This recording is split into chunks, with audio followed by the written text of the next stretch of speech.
और भक्ति देवी को प्राप्त करने के लिए जीव को माया से परे होना होता है। अब भक्ति जीव करता क्यों है? तो मायापति को प्राप्त करने के लिए, यानी भगवान को प्राप्त करने के लिए भक्ति करता है। यहाँ जो भीलनी है ना, आज इसका शादी समारोह है। पहले बहुत छोटे अवस्था में विवाह हो जाता था, बहुत छोटी है, बहुत बड़ी नहीं है भीलनी।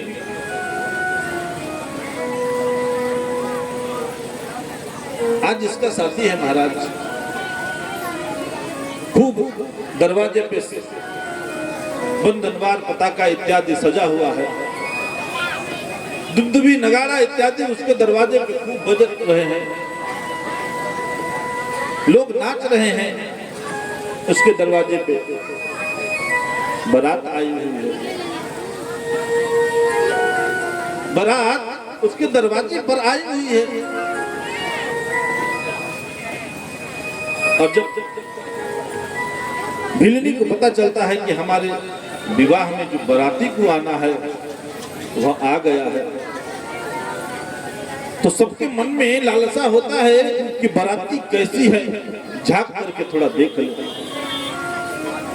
ऐसे ही भीलनी अपने घर की खिड़की से झांक करके देखती है। तो जब झांक करके भीलनी अपने घर की खिड़की से देखती है तो बहुत सारे पशु बंधे हैं। सखी से पूछा, अरे सखी क्या हमारे बारात में बहुत सारे पशु आए हैं क्या? हमारे बारात में बहुत सारे जानवर आया है क्या? बोले नहीं नहीं नहीं, तुम्हारे विवाह में नहीं आया, तुम्हारे पिताजी लाए हैं। बोले किस खुशी में? हमारा विवाह हो रहा है, हम घर छोड़ के जा रहे हैं, इसी खुशी में क्या? बोले नहीं नहीं, इसके लिए भी नहीं लाए हैं। तो मालूम नहीं, यह जो बारात आई है इन सभी बारातियों का भोजन बनेगा। बोले कौन जानवर बनाएगा यहाँ? बोले नहीं नहीं, जानवर नहीं बनाएगा, इनको मारा जाएगा और इनको मारने के बाद इनका मांस जो है ना उसको बनाया जाएगा और उस मांस को बाराती वाले खाएंगे। खूब सेवा सत्कार उनका यहाँ करेंगे, तब ना तुमको वहां मान मर्यादा के साथ रखेंगे। बोले कौन सा मान, कौन सा मर्यादा? अरे जिसकी विवाह में इतने सारे जीव का हत्या होगा, क्या उसका विवाह कभी मंगलमय होगा? जिसकी विवाह में इतने जानवर, इतने जो नहीं बोलने वाले हैं, निरपराध है, इनका कोई अपराध नहीं है, वैसे भी अपराध है, जीव का हत्या होगा और उससे विवाह से किसका कल्याण होगा?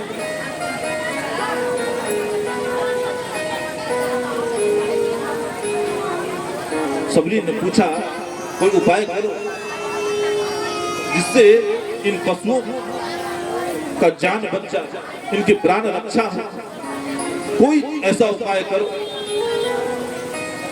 बोले अब कोई उपाय नहीं है। क्यों?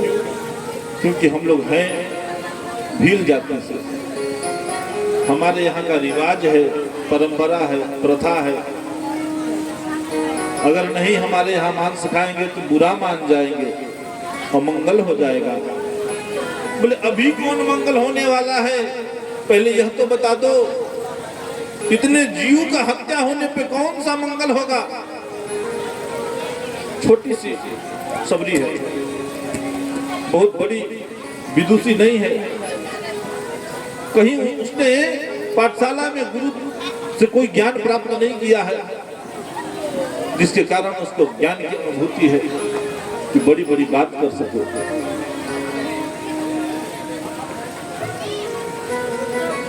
एक उपाय करो, विवाह होगा तब ना कि जीव का हत्या होगा, और जब विवाह ही नहीं होगा महाराज तो जीव का हत्या नहीं न होगा।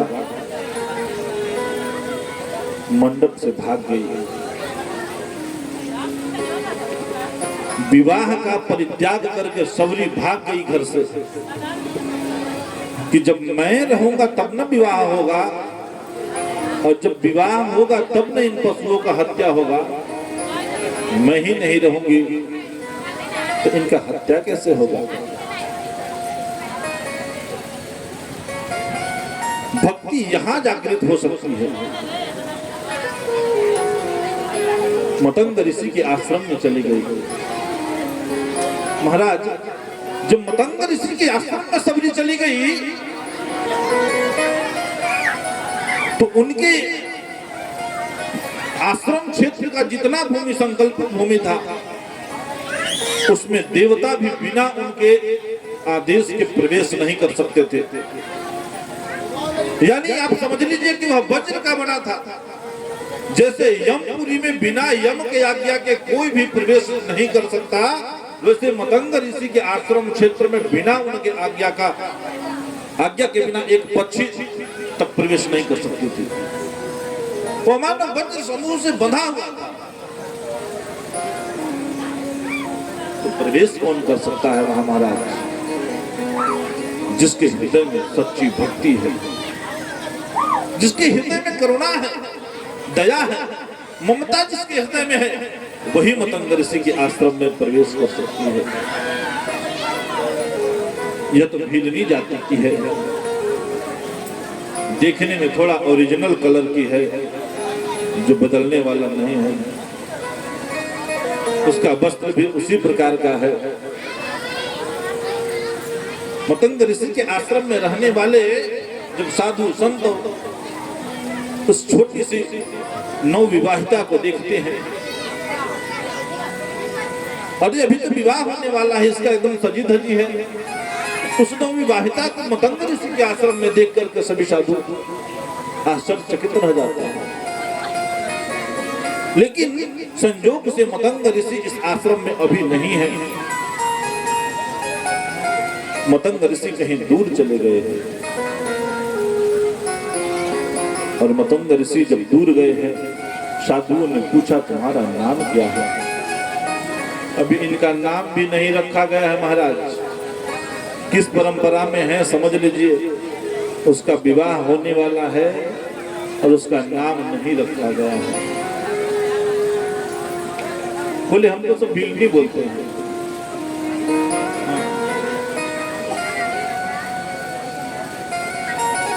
हम तो सब भीलनी बोलते हैं। अरे अरे अरे, तुम तो नीच जाति से हो, कैसे इस आश्रम में प्रवेश कर गए? यहाँ तो देवता गंधर्व इत्यादि प्रवेश नहीं कर सकते, जल्दी बाहर जाओ, बाहर जाओ। साधुओं का बात मान करके वह भीलनी उस आश्रम से बाहर चली गई है। और महाराज जैसे भीलनी उस आश्रम से बाहर गई, पूरे आश्रम में आग लग गया। वो आश्रम जलने लगा। मालूम किसकी शक्ति है? कोई तपस्या नहीं की है, कोई पूजा पाठ व्रत तीर्थ धर्म नहीं जानती है, लेकिन पूरे आश्रम में आग लग गया।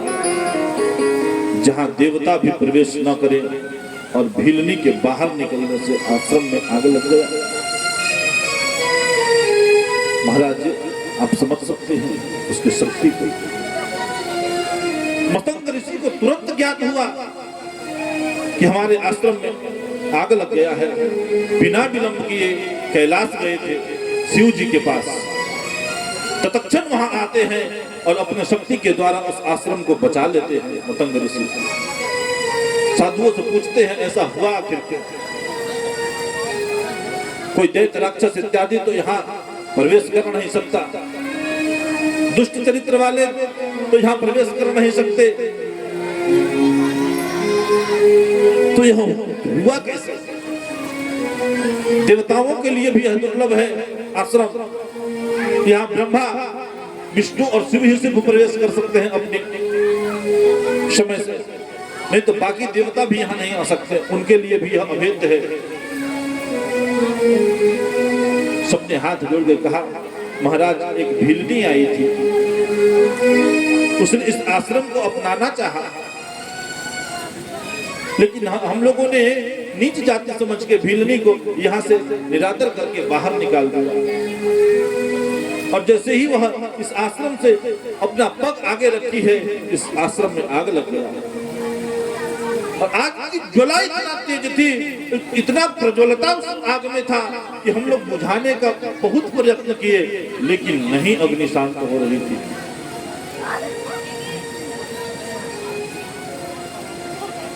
ऐसे जैसे ही मतंग ऋषि ने सुना तो उनके रुआ खड़ा हो गया। महाराज बोले, मूर्खो, सिर्फ दाढ़ी बढ़ा लेना और लाल पीला चोला पहन लेने से बुद्धि प्राप्त हो जाती है क्या? तुम सबको ज्ञात है ना कि हाँ ब्रह्मा इत्यादि देवता भी बिना हमारे मर्जी के प्रवेश नहीं कर सकते हैं। कोई साधारण जीव यहाँ जब प्रवेश नहीं कर सकता, तो वह जो भीलनी बालिका यहाँ आई, वह क्या कोई साधारण जीव है जो यहाँ प्रवेश प्राप्त कर गई और उसका तुमने अनादर किया? जितना शीघ्र जाओ ढूंढ करके लाओ। लेकिन भीलनी को पता है कि उसका पिता क्रूर है, हमारी जाति क्रूरता वाली है, ढूंढते हुए अवश्य आएगा। आश्रय कहाँ मिलेगा? तो हमने सुना है कि मतंग ऋषि के आश्रम में देवता भी प्रवेश नहीं कर सकते।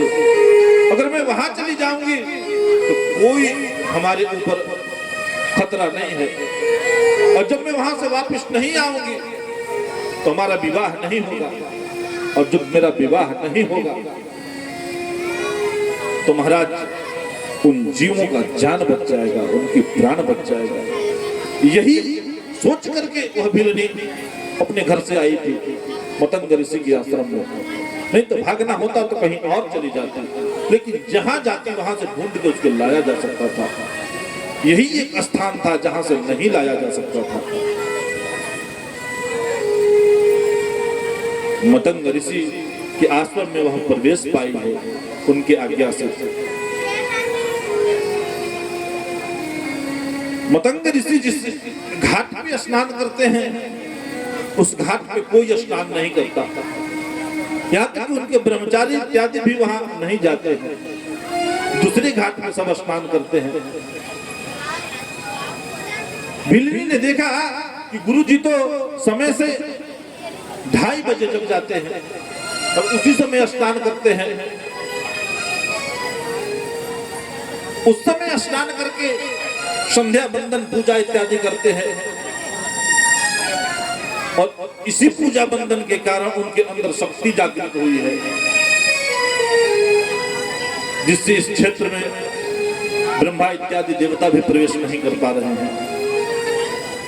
तो क्यों ना इनसे अधिक शक्ति प्राप्त करने के लिए उनसे पहले हम स्नान करके और संध्या बंदन पूजा जब तक होम करें, उनसे पहले जाकर के उसी घाट पे, जिस घाट पे मतंग ऋषि स्नान करते थे, उसी घाट पर जाकर के भीलनी भी स्नान की है। और जब साधुओं ने देखा कि उस घाट पर भीलनी ने स्नान की है, तो सबने उसका अनादर किया, उसको अपमानित किया, जिसके प्रभाव से वहां का जल जो है वह रुधिर बन गया। रुधिर समझ रहे हैं, खून पीप को रुधिर बोलते हैं। वह पूरा जल खून और पीप में परिवर्तित हो गया। महाराज मतंग ऋषि अपने समय से जैसे ही स्नान करने उस घाट पे पहुंचे, उन्होंने देखा यहाँ का तो दृश्य बदला हुआ है। अपने योग बल से, अपने योग माया से उन्होंने पुनः वहां बुलाया है सभी साधुओं को, और सभी साधुओं को बुलाने के बाद पूछा ऐसा क्यों हुआ। बोले कि ऐसा यहाँ भिलनी स्नान करके गई है, इसी के प्रभाव से ऐसा हो गया महाराज। ऐसा नहीं बोला कि फिर डांट खाएंगे कि हमने उसको भगा दिया। ऐसा इसलिए बोला कि वह नीच जाति की है, हमारे साथ रह रही है। हाँ, भिलनी ने यहाँ स्नान किया, इसके कारण यहाँ रुधिर और खून हो गया है। क्या उपाय करें महाराज जिससे यह ठीक हो। बोले हमारा कोई शिष्य होगा जो इस खून पीप में स्नान करेगा। अगर कोई स्नान कर लेगा तो यह पुनः जल बन जाएगी। अब कौन खून और पीप में स्नान करेगा? बोलिए, किसी का कहीं कट जाए, किसी का कहीं फट जाए, उससे खून पीप निकलता है तो आदमी उसको छूने से, देखने से परहेज करता है। और वो उस तालाब में कैसे कोई स्नान करे? सबने अपना मुंह मोड़ लिया। और जैसे ही भिलनी को पता चला कि कोई शिष्य उस खून और पीप के तालाब में स्नान कर ले, उससे वह पुनः जल हो जाएगा जहां गुरुदेव स्नान कर सकेंगे। तो एक क्षण की देरी रहेगी और उसमें आकर के उसने तुरंत स्नान किया, और तुरंत स्नान करते ही वहां गंगा जी प्रकट हो गए और अभय वरदान दी कि तुमको भगवान दर्शन देंगे। सबसे पहले गंगा जी ने भिलनी को वरदान दिया है, खूब मन से मतंग ऋषि की सेवा की, पूरे जीवन बिता दी। अब आएंगे मेरे राम, अब आएंगे मेरे राम। जीवन पर्यंत सेवा करते रहे। मतंग ऋषि जब जाने लगे ब्रह्मलोक को, उनका जब समय पूरा हो गया तो पूरा आश्रम उस भिलनी को सौंप दिए, बाकी अपने किसी शिष्य साधु संतों को नहीं दिए। और बोले बेटी तब तक तुम प्रतीक्षा करना कि जब तक भगवान यहाँ स्वयं चल के ना आ जाए, वह राम रूप में यहाँ आकर के तुमको साक्षात दर्शन देंगे। और मैं तो जा रहा हूँ, मेरा समय हो गया है। ऐसा तुम करना, भगवान को किसी प्रकार का कोई कष्ट ना हो यहाँ सेवा में, नहीं तो कहेंगे कि देखो मतंग ऋषि की शिष्या ने हमारा ठीक ठीक सेवा नहीं किया। रोने लगी सब लोग कि भगवान मैं उनका कैसे सेवा कर पाऊंगा। भगवान मैं तो कोई मंत्र पूजा इत्यादि भी नहीं जानती, मैं उनका कैसे स्तवन कर पाऊंगा। लेकिन जिसकी काल आती है वह तो चला जाता है महाराज। इधर मतंग ऋषि चले गए और गुरु की आज्ञा मान करके सबरी सेवा करने लगे। यहाँ उसका नाम मतंग ऋषि ने सबरी रखा है जब गुरु दीक्षा दिया। तो एक हमारे रामचरितमानस के अंतर्राष्ट्रीय कथावाचक श्रद्धे राजन जी महाराज एक भजन गाते हैं।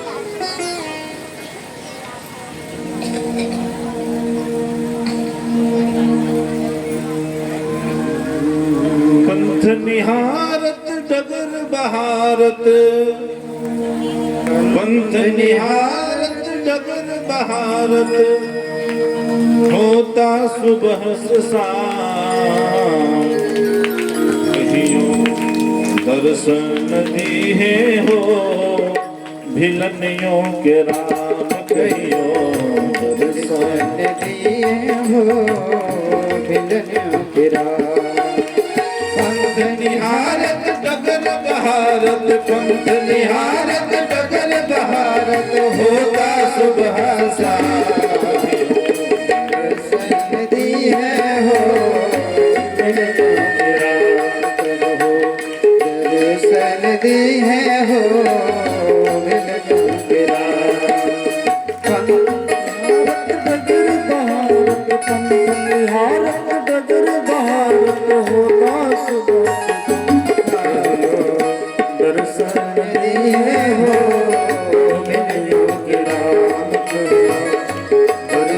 नदी है हो पंथ निहारत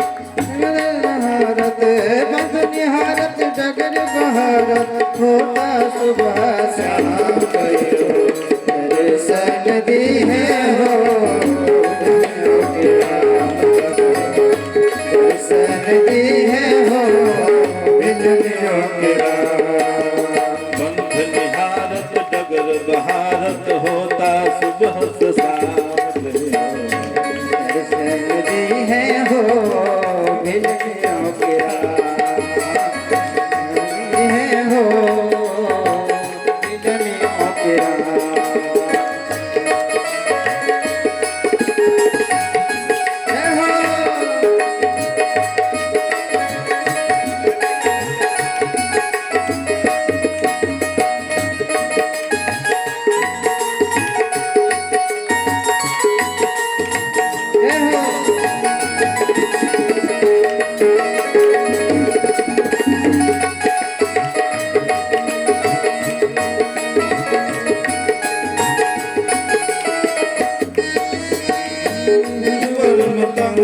जी रंगल राम रंग में गुरुवर मतंग जी रंगल राम रंग में गुरुवर मतंग जी हो रंगल राम रंग में गुरुवर मतंग जी रंगल राम रंग में बालिका सुप्रीत भैली एहि तरंग में बालिका सुप्रीत भैली बालिका सुप्रीत भैली एहि रे तरंग में बालिका सुप्रीत भैली नाम रूप और लीला धाम हो राम राधोयाम करियो दर्शन दिए हो बिलनियों के राम कहियो दर्शन दी है हो बिल्लियों के हरि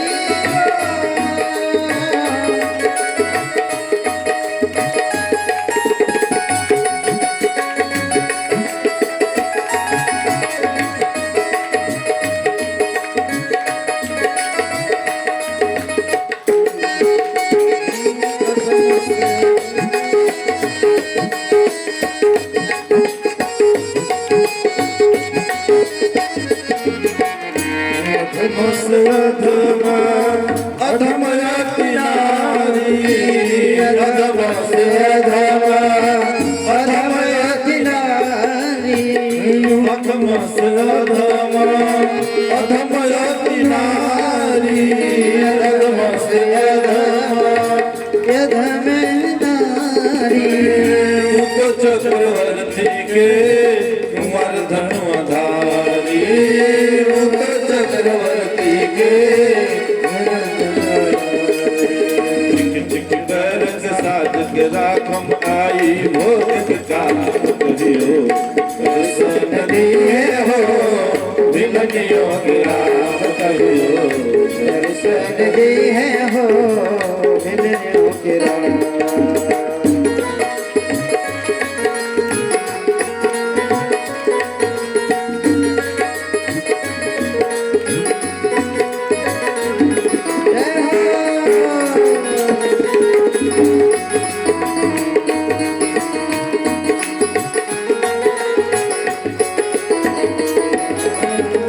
मानस भागल अनुराग जागल मानस भागल अनुराग जागल सबरी शिकारी भैले में पागल सबरी शिकारी भैले भक्ति में पागल माड़ो से भागल राग ऐसन जागल मारो से भागल राग ऐसन जागल सबरी शिकारी भैले भक्ति में पागल सबरी शिकारी भैले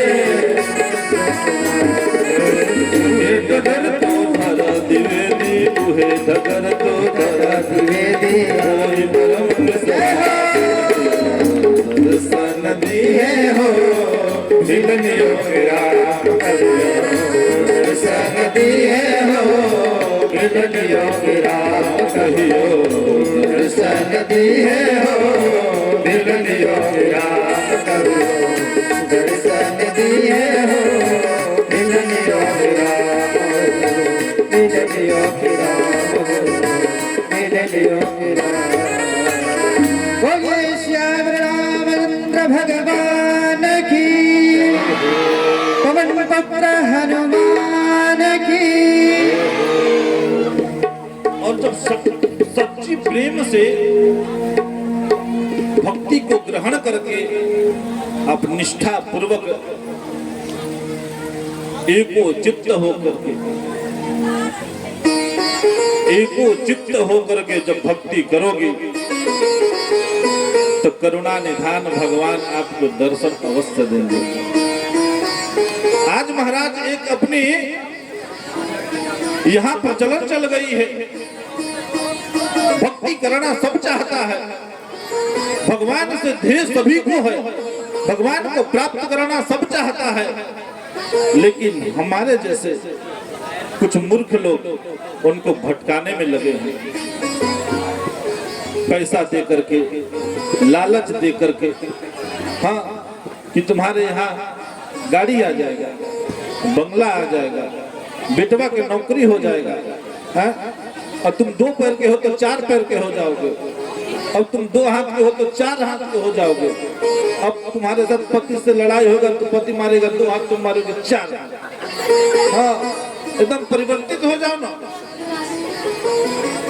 परिवर्तित हो जाओ। खूब दवाई बीरो सब फ्री में कराएंगे, शुरू में ले जाके मेडिकल में भी फ्री में। धर्म परिवर्तन करो जैसे भी, संख्या घटाओ इसकी, कैसे भी करके करेंगे, ऐसे आपको प्राप्त नहीं होना है। ऐसे ही आपको भक्ति प्राप्त नहीं होनी है। क्षणिक लाभ के लिए माया के ग्रास में अगर आप चले जाएंगे तो यह निर्मल भक्ति प्राप्त नहीं होगी, क्योंकि भक्ति बहुत कठिन है। साधारण जीव भक्ति तो कर ही नहीं सकता, भक्ति के संबंध में वह समझ नहीं सकता, और वह जीव भगवान को साक्षात देखना चाहते हैं कि किसी को भगवान दिखे क्या, भगवान, और वही भी दूसरे प्रारूप में भगवान को गाली देते हैं, भगवान के संबंध में कुछ उल्टा बोलते हैं। और मालूम धन के देवता कौन है? आप सबको मालूम है धन के देवता कौन है? किनको किनको मालूम है? बोलो नहीं तो हाथ उठा के बता दो। किनको किनको मालूम है कि धन के देवता कौन है? हम जानेंगे, नहीं तो चुप रहेंगे। मालूम है बस 2 ही लोग, जिनको नहीं मालूम है उनको बता रहा हूं। आप लक्ष्मी जी को समझती हैं, उन्हीं के विषय में ना, कौन कौन उनके विषय में समझ रहा है कि वही है? देवता नहीं हो तो देवी है। धन के देवता शिव जी हैं, और जब शिव जी सती स्वरूप में जब भगवती ने भगवान का अनादर किया तो उनका परित्याग कर सकते हैं भगवान। अपनी पत्नी का जब शिव परित्याग कर सकते हैं, तो हम और तुम तुच्छ मनुष्य इतने बड़े ब्रह्मांड में, कितना बड़ा यह ब्रह्मांड है मालूम है? उस ब्रह्मांड में छोटी सी एक पिंड है पृथ्वी, और उस छोटी सी पिंड में ना जाने कितने अणु के बराबर हम हैं। करोड़ों करोड़ अणु को अगर विखंडित करेंगे, उसमें भी तो हम लोग को पहले अष्टमोन बॉक्स में एक तो लेंस आता था, अगर उससे भी हम लोग को देखा जाएगा ना तो नहीं दिखाई देंगे, इतने छोटे हैं हम सब। उस परमेश्वर से, उस नारायण से बैर ठानते हो जिसने इस पूरे पृथ्वी की भार को धारण किया है। भगवान गीता में कहते हैं अर्जुन से कि अनन्या चिंतयन्तो माम ये जनः पर्युपासते तेषां नित्याभियुक्तानां योगक्षेम वहाम्यहम्। इस जगत के जितने भी जीव हैं, सबका योगक्षेम वहन मैं करता हूँ, सबका प्रतिपालन मैं करता हूँ, भगवान कहते हैं। और तुम तुच्छ मनुष्य कह रहे हो कि मैं बकरी की तरह कटना है। बकरी में ज्यादा करती है तो उसको घर वाला बेच देता है, जा कट जा कसाई के यहाँ। वैसे मैं कर रहा है कि मैं कर रहा हूँ, या घर मैंने बनाया, या जमीन मैंने लिया, मैंने बेटा के लिए यह किया या किया, जाओगे जल्दी, मैं मत करो। यह करुणा निधान की कृपा है तुम्हारे ऊपर, यह सब तुम्हारे हाथों संभव हुआ। नहीं तो ना जाने यति चक्रवर्ती, महर्षि, सन्यासी, सिद्ध, अमलात्मा, विमलात्मा कितने बड़े बड़े, कितने जुग जुगांतर तक तपस्या करते रह गए, भगवान उनको स्वप्न में भी दर्शन नहीं दिए। अपने शरीर को गला लिया महाराज। हमारा सिद्धांत, हमारा इतिहास, वेद पुराण सब इसका इतिहास है, सब गवाह है। तुम जन्म लिए हुए मनुष्य में एक शुभ कार्य किया नहीं, किसी को अपने स्वेच्छा से एक गिलास जल नहीं दिया, और नारायण को देखना चाहता है प्रत्यक्ष रूप में। वह तुम्हारे बाप के नौकर हैं जो तुमको दर्शन देंगे। तुमको तो धन चाहिए, और कैसे धन प्राप्त होगा? जिसके पति का तुम अनादर करते हो। लक्ष्मी देवी तो धन के मालकिनी है। अब आप ही समझ लो, आपका पति चाहे जितने जुआरी हो, जितने शराबी हो, जितने कुछ हो, गया गुजरा हो सबसे, और आपके सामने आपके पति के कोई विरोध करे, बुरा भला कहे, तो कैसा लगता है? जैसे मानो शरीर में आग लग जाती है, तो अंदर से जितना भी है ना सब उलट जाती है। और जब कृष्णारायण की पत्नी भृगु ऋषि ने जब जाकर के भगवान को लात मारा उनके वक्षस्थल पे, तो तुरंत भगवती खड़ा होकर के श्राप दे दी कि आज से जो भी भृगुवंशी ब्राह्मण कर्मकांड करेगा, दक्षिणा लेगा, वह दरिद्र हो जाएगा। उसी दिन से भृगुवंश के जितने भी ब्राह्मण हैं कर्मकांड नहीं कराते हैं, और जो कराते हैं महाराज वह दरिद्र। इतिहास देख लीजिए उसका। ब्राह्मण को भगवान अपने हृदय में बैठा कर रखते हैं। उनको तो जब लक्ष्मी छोड़ी नहीं, बाकियों को कैसे छोड़ देंगी? इसलिए आप यह एक बात मैं बोलूं, धर्म क्या है? यह धर्म है क्या? वेदों में आता है धार इति धर्म, जो धारण करने योग्य है, जो जबरदस्ती किसी के मत्थे मढ़ दिया जाए वह धर्म नहीं है। संस्कार से प्रत्येक जीव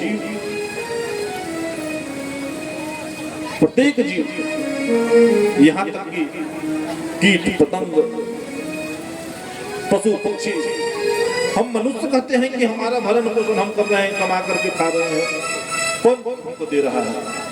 अगर हम नहीं कमाए तो खा लेंगे क्या? अरे मूर्ख, तुम कमा रहे हो तो खा रहे हो।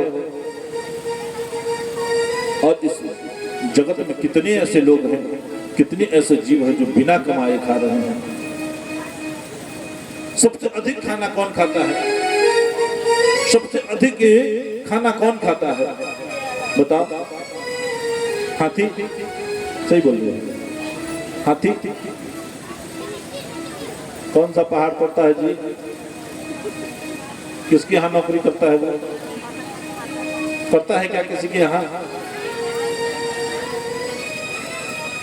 सबसे छोटा जीव चींटी, कौन उसको दे रहा है महाराज? जब चींटी से हाथी पर्यंत सभी जीवों का, यही नहीं, यह तो चलायमान जीव है, स्थिर जीव जो एक ही जगह खड़ा रहता है, पेड़, उसको भी तो आहार चाहिए ना। ये जो कीट पतंग इत्यादि हैं, कौन इसको दे रहा है आहार? और हम समझ रहे हैं कि हम स्वयं उसका उपार्जन कर रहे हैं। कदाचित नहीं, उनकी कृपा है तब 2 रोटी प्राप्त हो रही है। उन्हीं की कृपा है तो 5 मंजिला बिल्डिंग है, और उन्हीं की कृपा है तो झोपड़ी है। सब उनकी कृपा पे ही आधारित है। और भटकते रह जाओगे न जाने कितने जन्मों तक, लेकिन उद्धार होना नहीं है। पुनरति जन्मम पुनरति मरणम, पुनरावृत्ति होता रहेगा, बार बार जठरति मरणम। यह जठराग्नि जो है, इसमें बार बार माँ के गर्भ में बार बार आना पड़ेगा और बार बार मरोगे। यही सिद्धांत बनकर रह जाएगा। वहां तक जाने का अलग अलग पंथ हो सकता है, रास्ता हो सकता है, लेकिन एक निश्चित बिंदु नहीं हो सकता। आपको अच्छा है धारण करो, लेकिन जो हमारे हैं उनको तो छोड़ दो। अरे आज दुनिया अपने आप को पढ़ी लिखी कह रही है कि हम पढ़े लिखे लोग हैं। आज से तो भले पहले के हमारे पूर्वज थे, इतना कटे कि जिनका जनेऊ ट्रक में भर के ले गया मुगल। जनेऊ एक धागा कितना होता है, उतना कटे कि ट्रक भर के ले गया जनेऊ सिर पर। समझ लो, उसके बाद भी धर्म परिवर्तन नहीं किए। आज तो सब सुख सुविधा उपलब्ध है। आज से कुछ दिन पहले आप देख लो, खाने का एक एक दाना के लिए लोग तरसता था। इनके यहाँ उनके यहाँ, किसी के यहाँ से आज पैसा लेता था, कल देंगे तो सवैया डेढ़ी इत्यादि पहले चलता था। आज तो कोई ऐसा घर नहीं है जिसके यहाँ से 10-20 क्विंटल नहीं बिक रहा है। कितना चाहिए तुमको? कहाँ ले जाओगे इसको? हा? अरे कोई ले गया क्या? राजा इंद्र, नल, कुबेर, कोई? जहां हो इससे अच्छा कोई नहीं मार्ग है, इससे अच्छा कोई मार्ग नहीं है।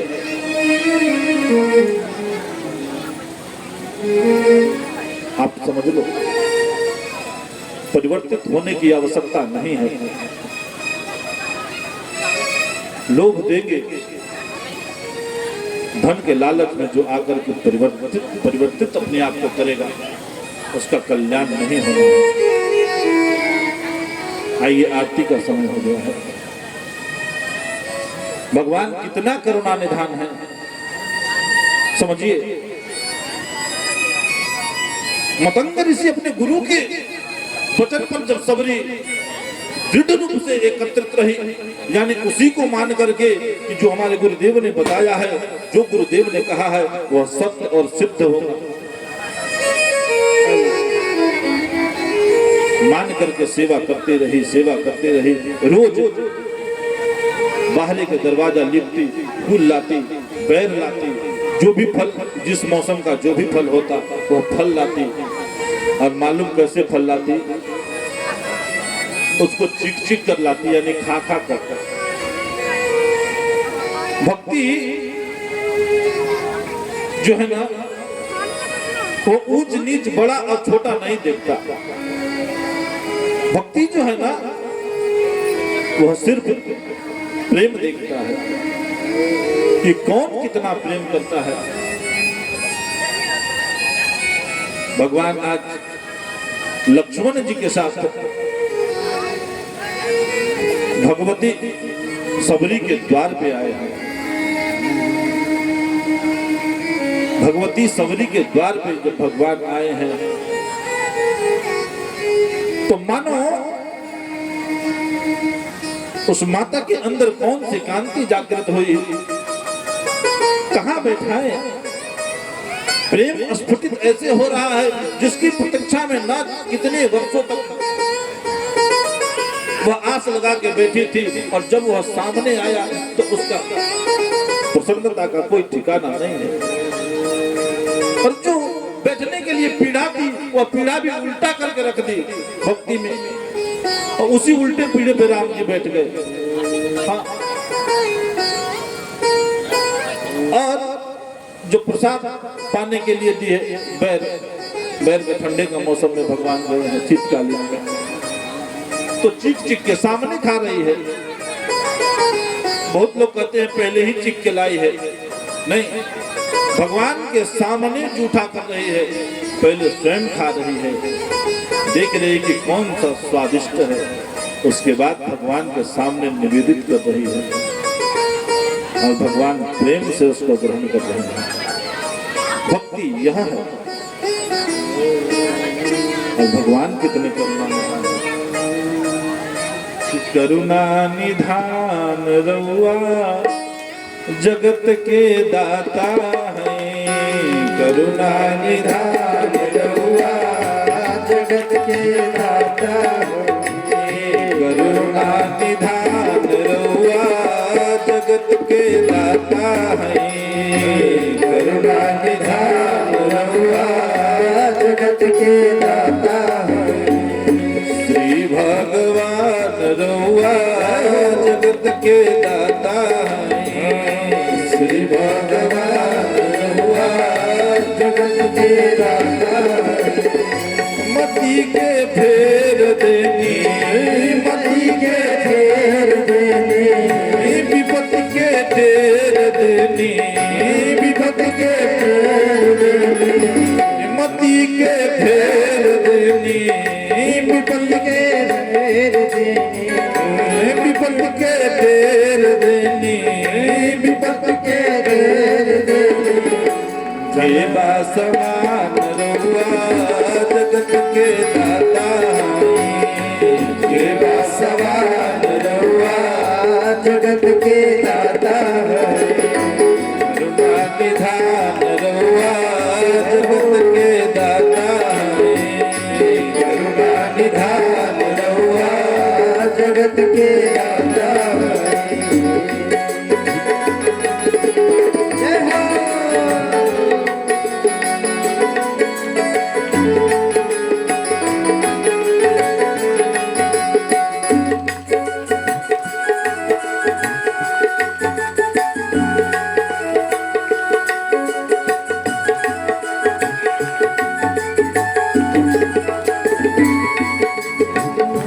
ग्रह के मार देनी, ग्राह के मार देनी, गज के उबार देनी, जग के उबार देनी, ग्राह के मार देनी, ग्राह के मार देनी, गज के उबार देनी, जग के उबार देनी।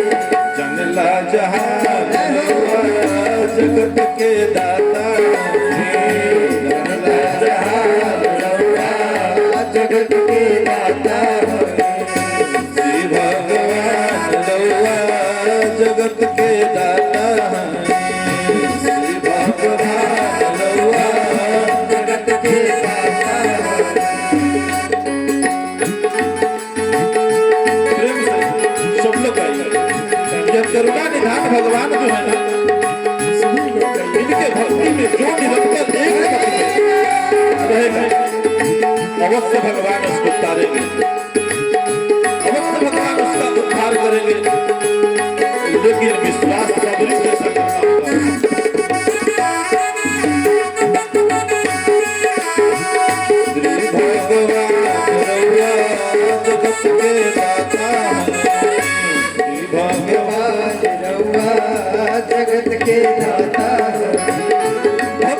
पितुर घर गईनी भक्त पितुर घर गईनी प्रेम से सगवे खैनी प्रेम से सगवे खैनी भक्त पितुर घर गईनी भक्त पितुर घर गईनी प्रेम से सगवे खैनी प्रेम से सगवे खैनी छोड़ के पकवान जगत के दाता छोड़ के भगवान रउआ जगत के दाता छोड़ के भगवान रउआ बड़े बड़े संत महात्मा इत्यादि तपस्या कर रहे हैं सबको छोड़ करके रहो बिल्डिंग यहाँ भगवान गए हैं क्यों क्योंकि उसकी भक्ति सच्ची है उसका निष्ठा सच्चा है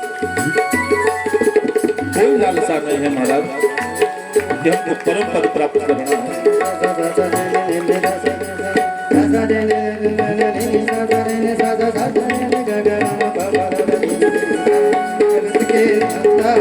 करुणा निधान रउआ जगत के दाता करुणा निधान रउआ जगत के दाता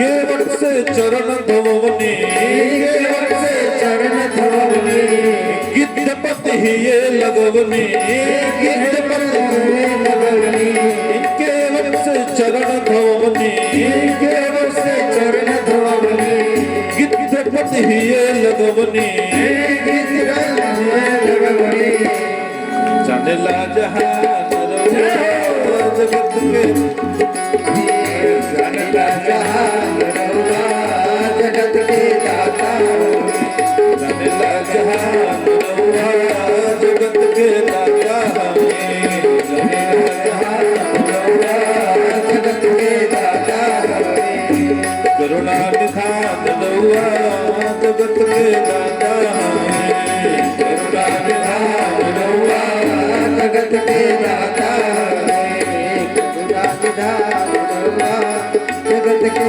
दाता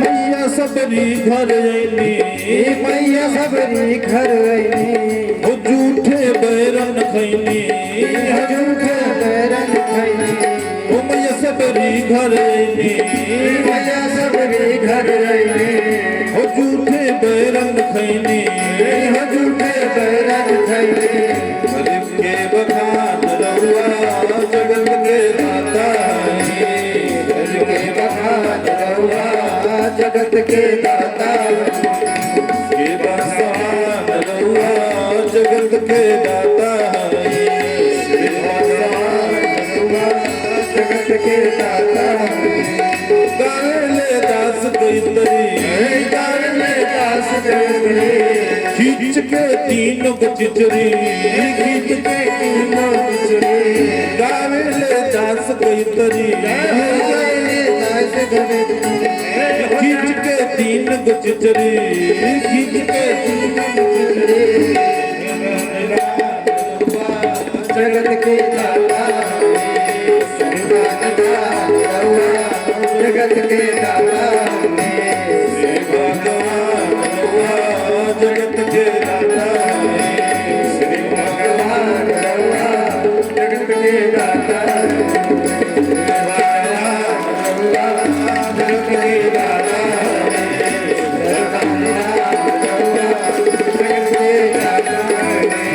जगत के दाता